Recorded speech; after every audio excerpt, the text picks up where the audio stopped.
Halo guys, kembali lagi bersama saya Kael dari Mitra Siswa, dan sekarang kita masuk ke pembahasan soal untuk tes akademik Bintara Polri Bahasa Inggris bagian 4. Dan di video kali ini kita akan membahas soal dimulai dari nomor 31 sampai dengan nomor 40. Buat teman-teman yang belum menonton video-video bagian sebelumnya, yaitu bagian 1, 2, dan 3, bisa dicek dulu videonya di YouTube channel kita. Dan buat teman-teman yang sudah menonton, sekarang boleh di cross check untuk jawaban nomor 31 sampai 40, apakah jawaban teman-teman sesuai dengan pembahasan video kali ini.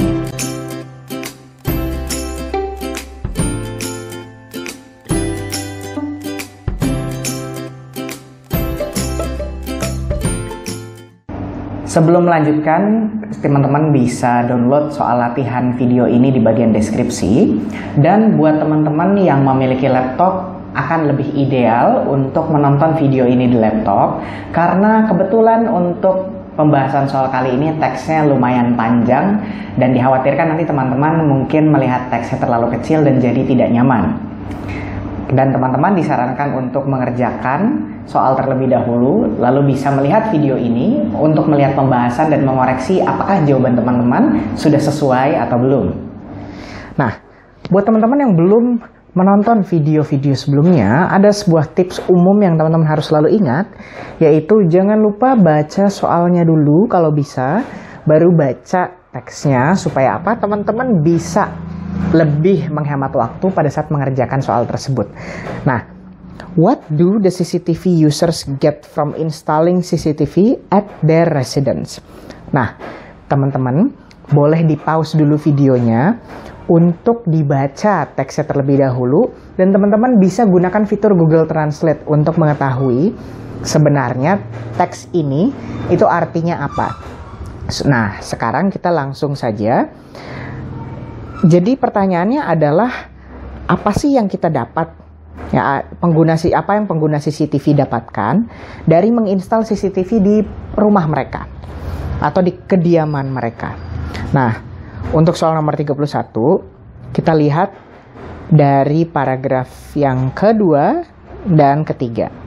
Karena yang pertama itu adalah penjelasan tentang CCTV itu umum, ada di tempat ini, tempat ini, tempat ini, dan dia ingin menjelaskan kenapa penting menginstal CCTV. Oke, kita lihat dari sini dulu ya. CCTV for home is better surveillance of parts of your home which cannot be viewed easily. Mounting a CCTV camera over the front of your front doors help you see anyone who is coming to your house without any need to open the door.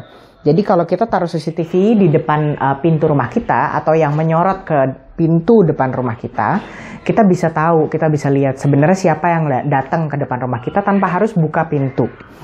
Nah, the cameras give you a better view than a tiny peephole.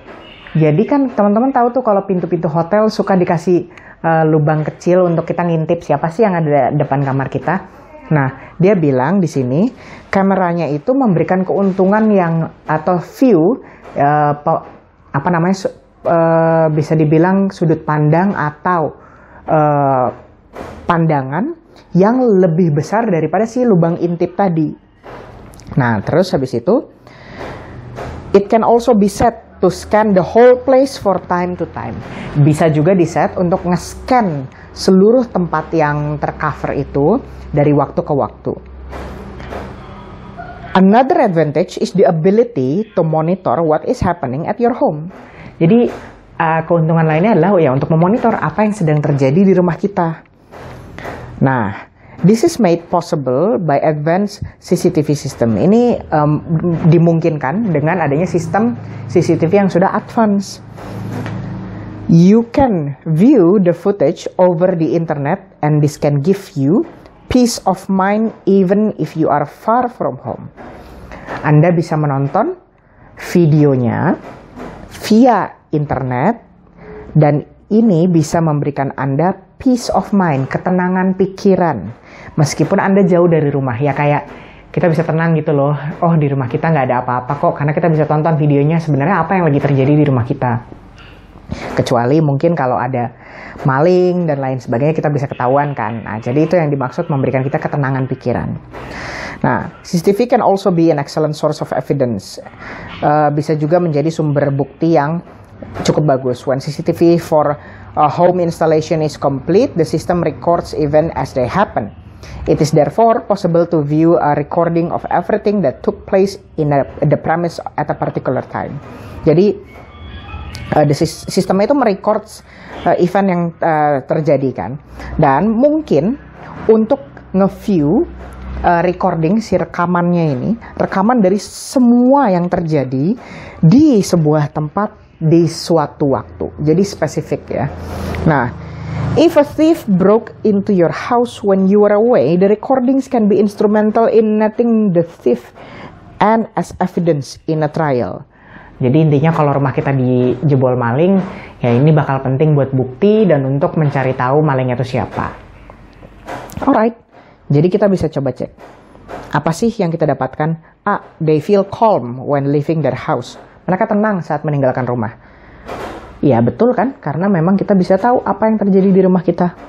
B. Their houses are monitored by police officers. No. Bukan police officers yang memonitor, tapi kita sendiri ya. C. CCTV system give the more entertainment.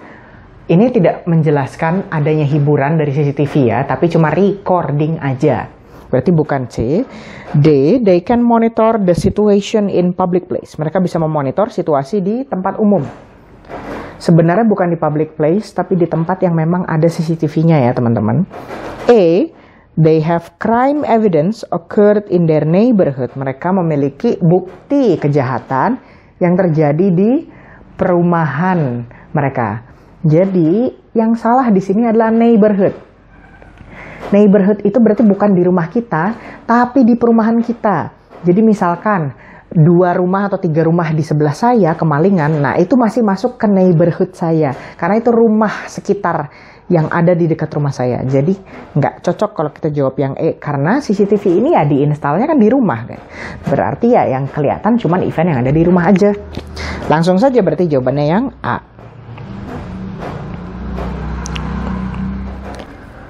People intend to have peace of mind when they are out for work or vacation. ... They prefer to install CCTV at their homes to monitor them all the time. People intend, orang punya tujuan atau ingin mendapatkan ketenangan pikiran pada saat mereka keluar untuk bekerja atau liburan. Jadi, nah harusnya kan ini jadi ya. Jadi mereka prefer untuk menginstal CCTV. Kalau since itu sejak. Kalau sejak itu kurang cocok. Kalau B itu however. However itu meskipun berarti kurang cocok. Moreover itu terlebih lagi kurang cocok. Therefore tuh jadi. Kalau nevertheless ya itu mirip-mirip sama however, kayak nevertheless kayak terlepas dari itu. Nah itu nevertheless. Berarti jawabannya udah jelas yang D ya teman-teman. Nah, sekarang ke soal nomor 33. Which of the following is the purpose of the text? Jadi tujuan dari teksnya apa? Nah, oke. Teman-teman sekarang seperti sebelumnya bisa pause dulu dan bisa baca dulu teksnya dan pahami. Sebenarnya isi teksnya apa sih?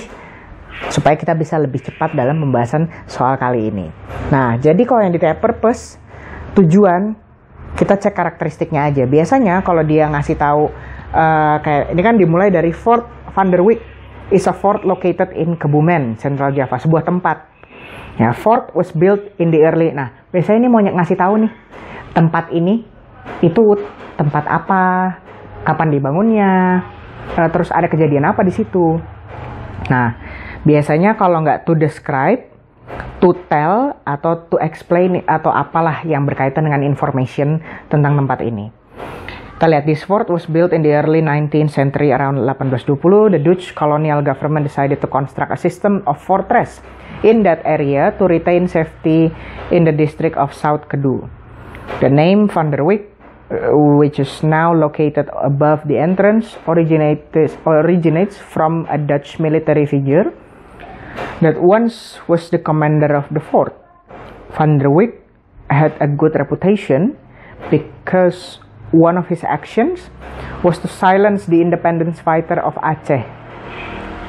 During the Japanese occupation, this fort was used as barracks and a training camp for the PETA atau pembela tanah air or fighters for the country. The fort have already been renovated. Nah, ini kan sejauh ini dia ngasih tahu aja fort ini tempat apa, pernah terjadi apa and stuff. A.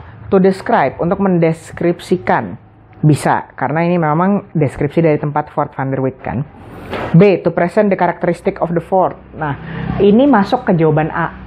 Yang namanya kita mendeskripsikan sesuatu, kita juga harus memberikan karakteristiknya. Berarti jawaban B itu masuk ke jawaban A.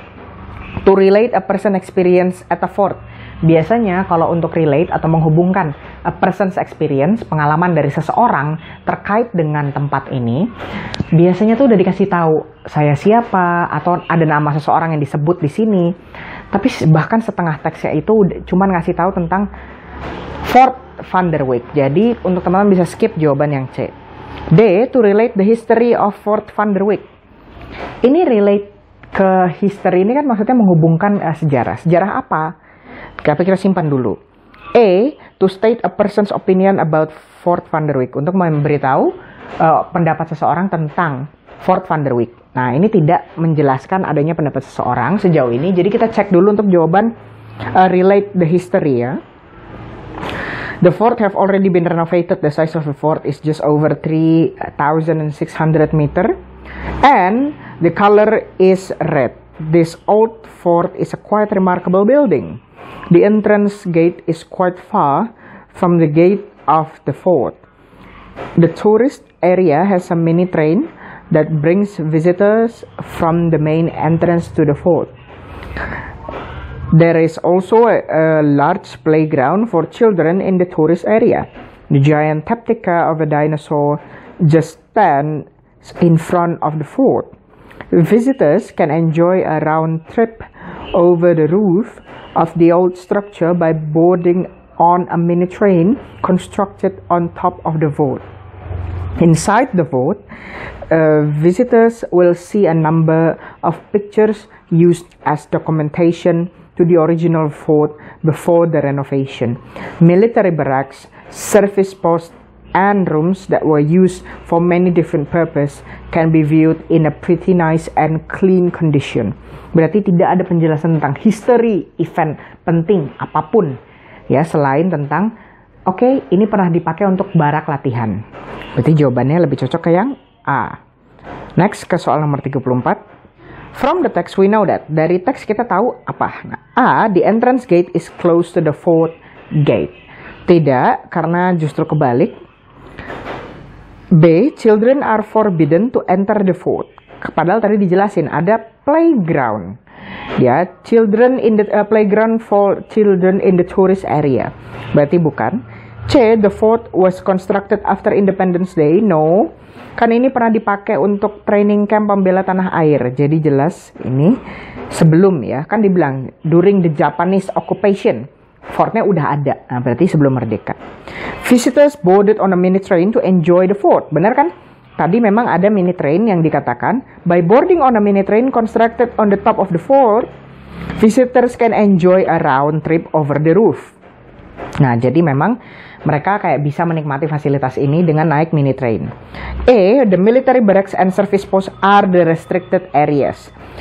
No. Dikatakan di akhir, military barracks, service posts, and rooms that were used for many different purposes can be viewed. Bisa dilihat in a pretty nice and clean condition. Berarti bukan restricted. Karena restricted itu artinya area terbatas. Area yang tidak boleh dimasuki semua orang. Berarti jawabannya yang pas adalah yang D. Next ke 35. This old fort is a quite remarkable building. The underlined word may be best replaced by sinonim dari remarkable. Remarkable itu luar biasa.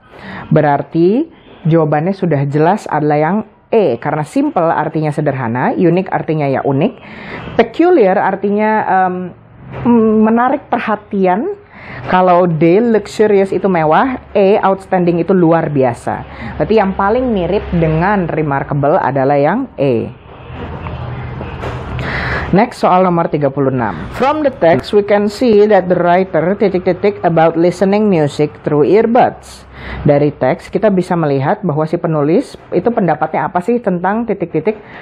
mendengarkan musik melalui earbuds atau headset ya, sepertinya.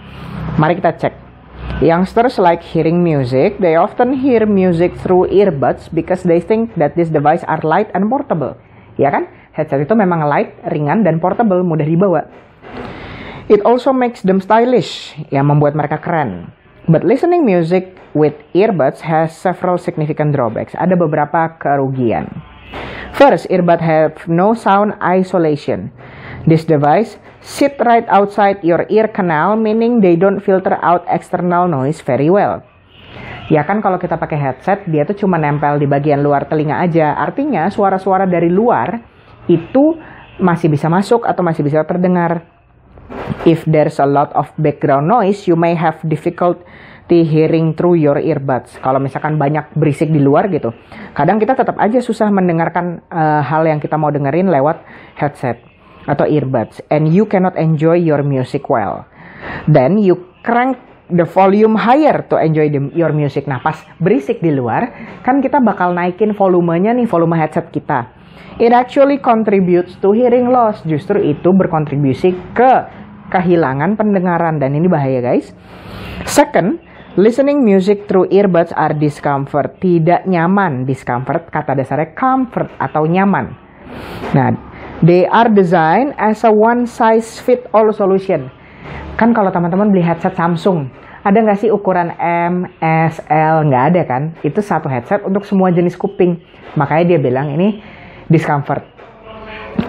Terus dia bilang juga, but depending on the shape of your ear, they may be uncomfortable. Tergantung bentuk telinga Anda, mungkin saja ini tidak nyaman. If the earbud doesn't conform well to your ear, it may fall out. Kalau nggak pas di kuping, bisa jatuh, fall out ya. Third, when you hear music through earbuds, it may accumulate earwax and dust. Ya, biasa. Pada saat kita mendengarkan lewat earbuds, bisa mengakumulasi kotoran telinga dan debu. It makes them less hygienic and a bit unsavory if you'll be sharing.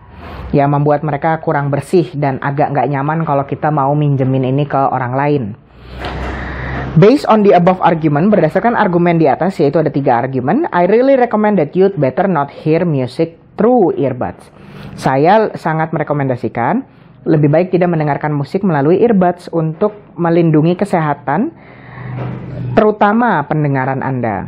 You'd better listen to music with the speaker. Lebih baik mendengarkan musik dari speaker atau gunakan sepasang headphone standar yang kita biasa pakai di komputer ya teman-teman. Nah, berarti dia disagree atau partly disagree atau absolutely disagree. Kalau disagree kan tidak setuju.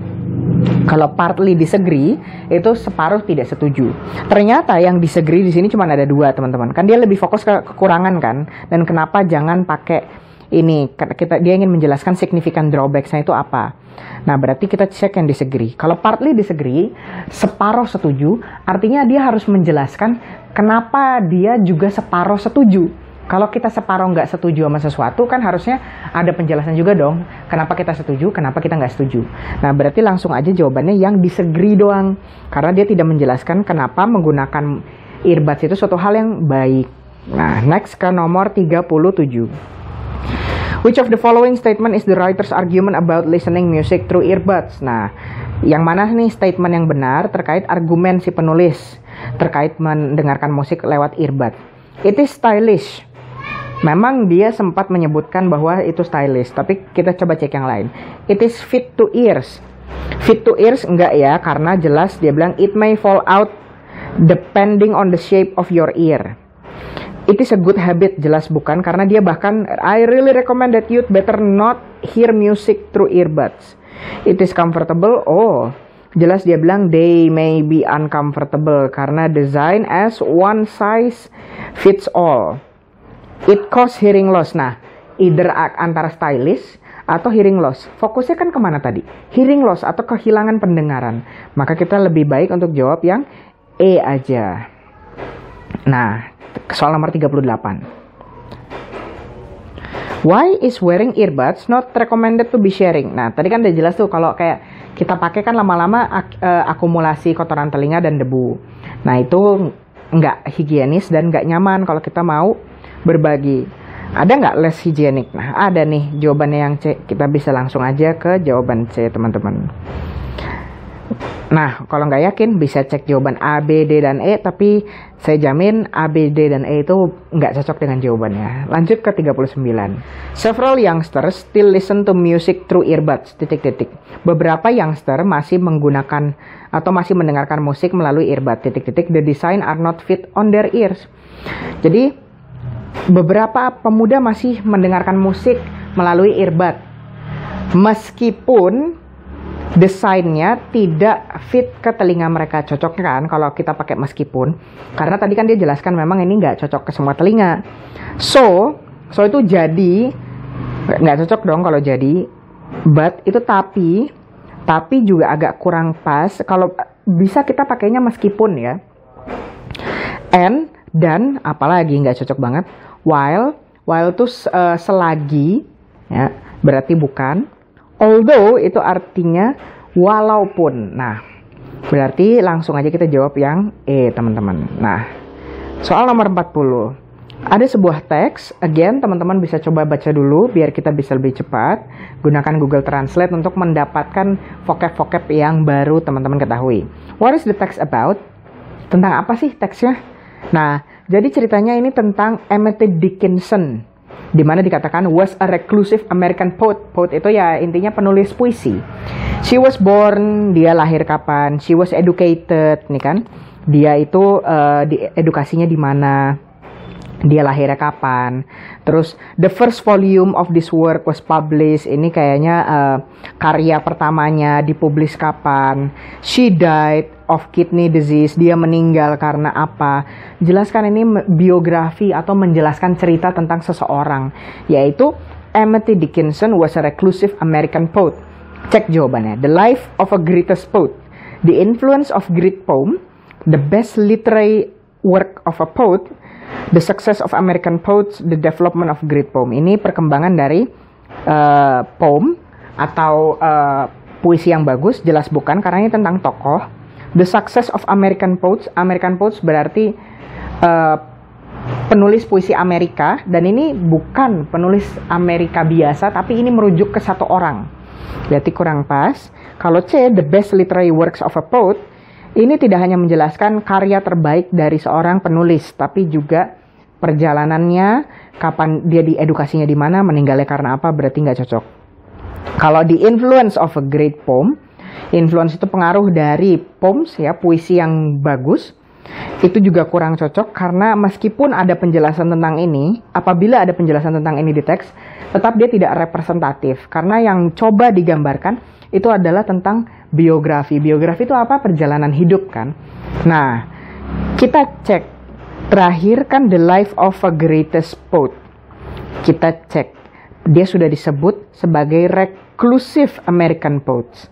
Terus Dickinson's remarkable work was published after her death.